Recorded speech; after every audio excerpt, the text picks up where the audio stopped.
আমাদের প্রধান উপদেষ্টা ডক্টর মোহাম্মদ ইউনূস 3 দিনের রাষ্ট্রীয় সফর শেষ করে মালয়েশিয়া থেকে মাত্র গত রাত্রে বাংলাদেশে এসেছেন।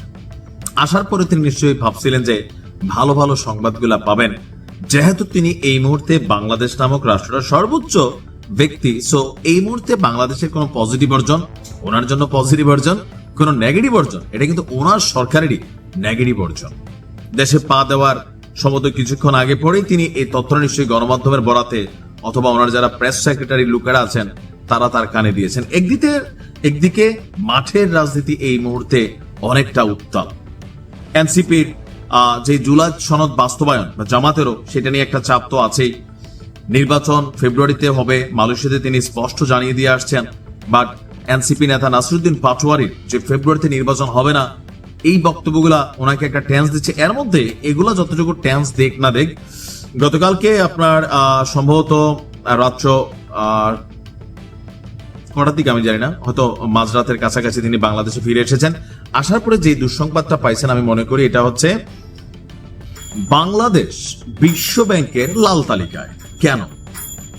আমরা জানি যে বাংলাদেশ নামক রাষ্ট্রটা আপনার হচ্ছে যে বিশ্ব ব্যাংক, এডিবি, আরো যে বড় বড় দাতা ব্যাংকগুলো আছে বা সামহ যারা লোন দেয় তাদের কাছ থেকে কিন্তু আমাদের লোন নিতে হয়। তো এ পর্যন্ত আমরা যতটুকু জানি যে লোনের কোনো ঝামেলা থাকার কথা না। অপরদিকে আপনার দৈনিক যুগান্তর তারা যে প্রতিবেদনটা করছে যে বাংলাদেশ বিশ্ব ব্যাংকের লাল তালিকায় কেন? খাদ্য মূল্যস্ফীতি বৃদ্ধির সূচক। আসুন দেখি বিষয়টা আসলেই কি। খাদ্য মূল্যস্ফীতির হার বৃদ্ধির সূচকে এখনো বাংলাদেশ বিশ্ব ব্যাংকের লাল তালিকায় রয়েছে। আপনার বলা হচ্ছে যে 21 সালের জুন থেকে গত জুলাই পর্যন্ত, অর্থাৎ 4 বছর ধরে বাংলাদেশ লাল তালিকায় অবস্থান করছে।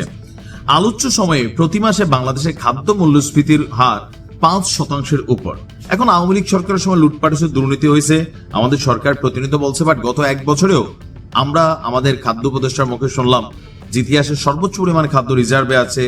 দ্রব্যমূল্যের যেই লাগামও মোটামুটি অনেকটা ব্যালেন্সড আছে, কিন্তু তারপরেও কেন গেল 1 বছরেও এই লাল তালিকা থেকে বাংলাদেশ আসলে বের হতে পারলো না।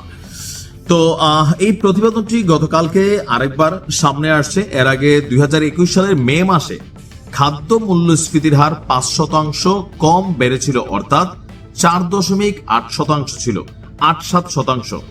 এরপর থেকে এই হার 5%-এর উপর রয়েছে। বৈশ্বিক খাদ্য পরিস্থিতি নিয়ে বিভিন্ন সময়ে বিশ্ব ব্যাংকের প্রকাশিত একাধিক প্রতিবেদন থেকে পাওয়া তথ্য বিশ্লেষণ করে বাংলাদেশের এমন চিত্র পাওয়া গেছে। তো গত 4.25 বছরের বেশি সময় ধরে আওয়ামী লীগ যেখানে রেডে রেখে গেছে সেটা রেডি আছে। গত রোজার সময় থেকে জুন পর্যন্ত অনেক পণ্যের দাম কমলেও আবারও জুলাই মাসে এসে আসলেই কিন্তু খাবারের দাম, জিনিসপত্রের দাম বৃদ্ধি পাচ্ছে, বিশেষ করে চাল, সবজি, ডিম, মুরগি। তো এতে আশঙ্কা করা হচ্ছে যে লাল তালিকা থেকে এই ডক্টর ইউনূস সরকার ক্ষমতায় থাকাকালীন আপাতত বের হওয়ার সম্ভাবনা নেই। তো আমরা লালে আছি, তালিকায় থাকবে।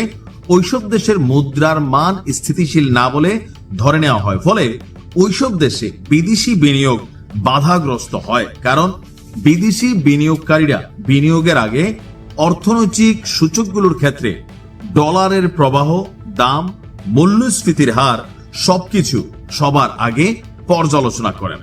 তো বুঝতেই পারছেন যে এই মুহূর্তে আমাদের বাংলাদেশে বিনিয়োগের পরিমাণ কমে গেছে। এক তো রাজনৈতিক একটা অস্থিরতা আছেই, তার উপরে এই যে সূচকগুলো কোথায় কোনটা আছে সেটা আমরাও ভালো করে জানি। যখন প্রতিবেদন আসে তখন হয়তো দেখার সুযোগ মেলে। ডক্টর মোহাম্মদ ইউনূস বাংলাদেশে যথেষ্ট পরিমাণ বিনিয়োগ করার চেষ্টা করেছিলেন, কিন্তু কোথাও না কোথাও ওই রকম আসলে সফল হননি। তো বাংলাদেশে পা দিয়েছেন তিনি গতকালকে। আমরা আশা করবো যে আগামী সময়টা আছে তিনি বাংলাদেশকে অন্তত এই জায়গা থেকে লালের থেকে নীল অথবা সবুজ করে দিয়ে যাবেন, এটা আমাদের প্রত্যাশা।